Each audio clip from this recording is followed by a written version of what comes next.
Hello everyone. Hindi के classes तो आप सभी को मिल ही रहे हैं और जो बचे हुए टॉपिक हैं, वैसे तो पूरी टॉपिक बची हुई है, एक ही दो टॉपिक कराई गई है, तो वो सारे टॉपिक भी आते रहेंगे। यहाँ पे आपको कुछ क्वेश्चन मिलेंगे हिंदी के, जिसको आपको करना है खुद से। आपको विलोम, समानार्थक, पर्यायवाची सारी चीज़ें याद होनी चाहिए। तत्सम, तद्भव कैसे क्वेश्चन पूछा जाता है वो आप ज़रूर से यहाँ पे प्रैक्टिस करें। पहला क्वेश्चन है, निम्नलिखित में से कौन सा शब्द उग्र का विलोम शब्द है, उसे पहचानिए। तो आप लोग तुरंत बता देंगे। उग्र यानी थोड़ा सा जो क्रोधित होता है, उग्र होता है।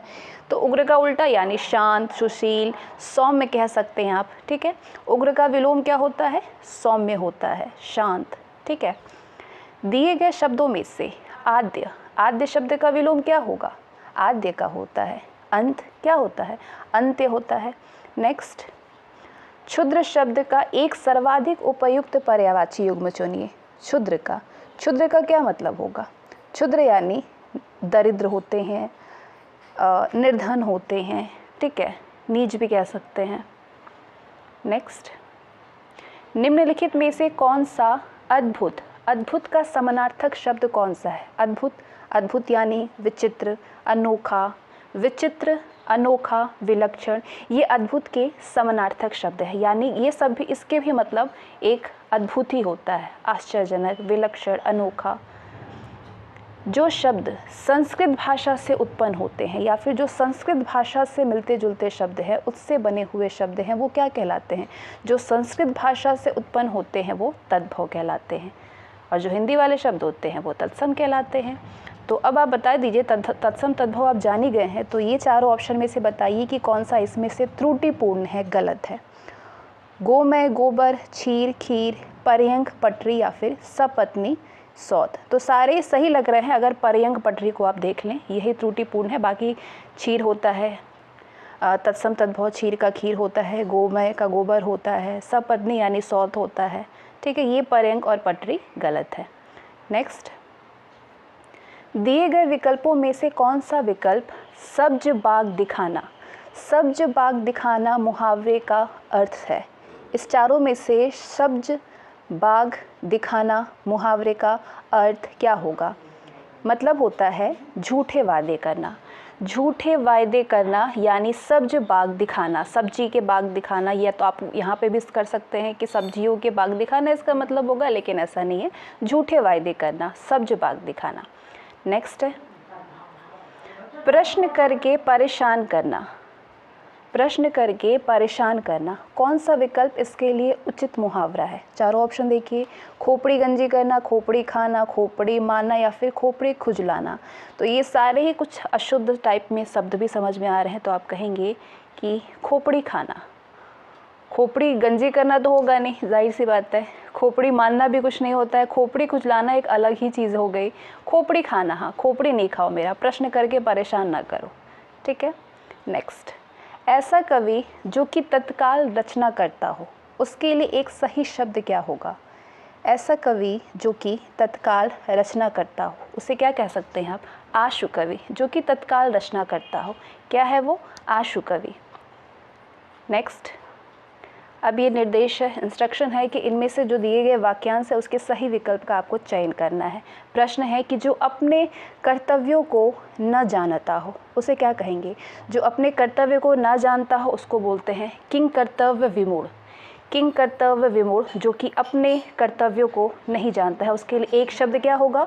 किंग कर्तव्य विमूढ़।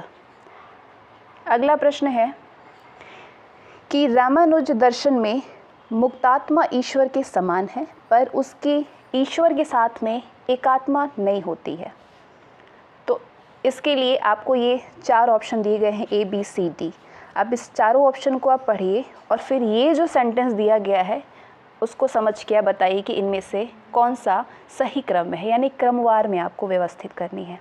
सेंटेंस क्या है कि रामानुज दर्शन में मुक्तात्मा ईश्वर के समान है, पर उसकी ईश्वर के साथ एकात्मता नहीं है। ईश्वर के साथ एकात्मता नहीं है। ऑप्शन ए है आपके पास, इस सृष्टि की स्थिति नई सदी में जीवन का तनिक भी अधिकार नहीं रहता। ऑप्शन बी, मुक्ति के लिए ईश्वर का साक्षात अनुभव ही अंतिम साधन है।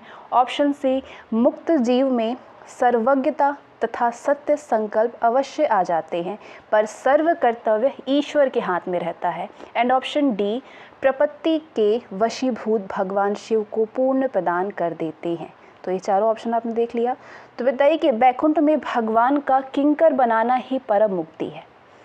बैकुंठ में भगवान का किंकर बनाना ही परम मुक्ति है। सीक्वेंस में आप इसको लगाइए कि क्या सीक्वेंस इसका सही होना चाहिए। मुक्ति के लिए ईश्वर का साक्षात अनुभव ही अंतिम साधन है। मुक्त जीव में सर्वज्ञता तथा सत्य संकल्प अवश्य आ जाते हैं, पर कर्तव्य ईश्वर के हाथ में रहता है। पहले होगा ऑप्शन बी, फिर होगा ऑप्शन सी, इसके बाद ईश्वर के हाथ में रहता है। सृष्टि की स्थिति नई सदी में जीवन का तनिक भी अधिकार नहीं रहता है। प्रपत्ति के वशीभूत भगवान शिव को पूर्ण प्रदान कर देते हैं। सही जवाब होगा BCAD। ठीक है, नेक्स्ट। काठ की हांडी बार बार नहीं चढ़ती है, इसका क्या मतलब है? काठ की हांडी बार बार नहीं चढ़ती है, इसका मतलब क्या होगा? लकड़ी का बर्तन अग्नि से जल जाता है, छल कपट का व्यवहार हमेशा नहीं चलता, दुर्भाग्य की मार बार बार नहीं होती है, या फिर बुरे दिन हमेशा नहीं रहते। बताइए इसका आशय क्या होगा? छल कपट का व्यवहार हमेशा नहीं चलता है, यानी काठ की हांडी बार बार नहीं चढ़ती है। ठीक है, और लास्ट क्वेश्चन है ये आपका कि अप्रत्याशित शब्द का अवनव्य क्या होगा? इसका अलग अलग से विच्छेद है, बताइए इसमें से कौन सा सही है? अप्रत्याशित, इसको आप कैसे लिख सकते हैं? अप्रत्याशित को आप अधन प्रतिधन आश्रित लिख सकते हैं क्या? अधन प्रतिधन आश्रित अप्रत्याशित होता है कि नहीं होता है? तो ये आपके टोटल 13 क्वेश्चन थे, जो कि सारे आपके टॉपिक से लिए गए हैं। और इसको करने के लिए आप सभी को सारी चीज़ों का, व्याकरण का, संधि विच्छेद का, समानार्थक का, विलोम शब्द का, पर्यायवाची का, वन व सब्स्टिट्यूशन, आपके मुहावरे, लोकोक्तियाँ, ये सारी चीज़ों का ज्ञान होगा। तो आप ये 13 क्वेश्चन को अच्छे से सॉल्व कर लिए होंगे।